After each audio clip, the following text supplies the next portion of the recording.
महाकाल की तो नगरी है उज्जैन। यहां महाकाल कैसे स्थापित हुए? तो शिव पुराण में कथा है, एक अग्निहोत्री ब्राह्मण थे जो वेद पाठी थे, त्रिसंध्या करने वाले थे और प्रतिदिन शंकर भगवान का दिव्य अभिषेक करते थे पार्थिव लिंग बना करके। पास में एक रत्नमाल नामक पर्वत था, वहां पर एक दूषण नामक दैत्य रहता था जो स्वाभाविक रूप से ही संतों से ऋषियों से द्वेष करता था। उसने देखा ये सवेरे सवेरे कौन ब्राह्मण नमः शिवाय करने बैठ जाता है, यज्ञ करता है, यज्ञ का धुआं उठता है, मंत्र जप करता है, मुझे व्यवधान होता है। पहले तो अपने और सैनिकों को उन ब्राह्मण को कष्ट देने के लिए भेजा, लेकिन वह अग्निहोत्री जो ब्राह्मण थे वे ऐसे शिव उपासक थे कि शिव अर्चना करते करते उनको देह का अनुसंधान नहीं रहता था। और जो कोई दैत्य उनको सताने जाता था तो भोले बाबा का त्रिशूल उन ब्राह्मण की परिक्रमा करता रहता था, माने रक्षा करता रहता था, तो कोई उनको विघ्न नहीं कर पाया। आखिर में वह दूषण दैत्य जो महान बलशाली था अपनी पूरी शक्ति के साथ उन अग्निहोत्र ब्राह्मण को मारने के लिए टूट पड़ा, लेकिन वह अग्निहोत्र ब्राह्मण तो अपनी सेवा में लगे थे, उनको होश नहीं। जैसे मारने के लिए दूषण दैत्य टूट पड़ा है, उसी समय उन ब्राह्मण के सेवित पार्थिव शिवलिंग से साक्षात महाकाल प्रकट हो गए। कहिए महाकाल भगवान की जय हो। साक्षात महादेव प्रकट हो गए। और कैसे? उस दैत्य को त्रिशूल से नहीं मारा। ग्रंथ में क्या लिखा है? केवल महादेव ने हुंकार की। जैसे महादेव ने हुंकार की,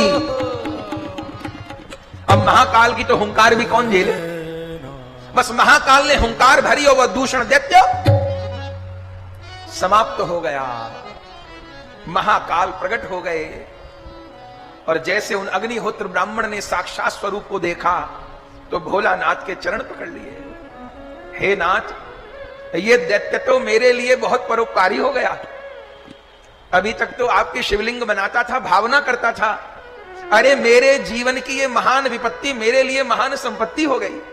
यदि इस दूषण दैत्य ने मेरे ऊपर प्रहार न किया होता, हमला न किया होता, तो आज साक्षात रूप में मुझे आपका दर्शन न हुआ होता।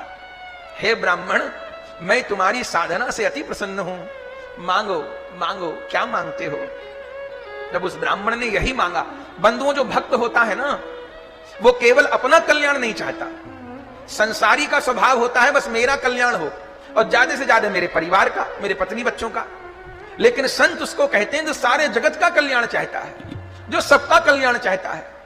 वो अग्निहोत्र ब्राह्मण चाहते तो अपने लिए कितना वर मांग सकते थे, लेकिन भोलानाथ जब वर मांगने को कहे तो यही कहा, है भोलानाथ, आप आते हुए तो अच्छे लगते हो, जाते हुए अच्छे नहीं लगते, तो बस अब इस रूप से यहीं विराजमान रहो। हो सकता है मेरे बाद कोई आपका इतना कठिन जब तब कर पाए न कर पाए, पर हे महाप्रभु, आप यहां अवस्थित होइए और जो आपका दर्शन करता है उसके जीवन के काल के भय को दूर करके उसको निर्भय कर दीजिए। आहा, तब भोलानाथ क्या कहे, अब मैं यहां विराजमान रहूंगा और मेरा नाम होगा महाकाल। एक काल है, एक महाकाल है। जब महाकाल की कृपा हो तो काल क्या करेगा भैया? काल तो महाकाल को देख के डर के भाग जाता है। शिव महाकाल है, विराजमान हो गए। यहां पर हर काल का भय दूर होगा।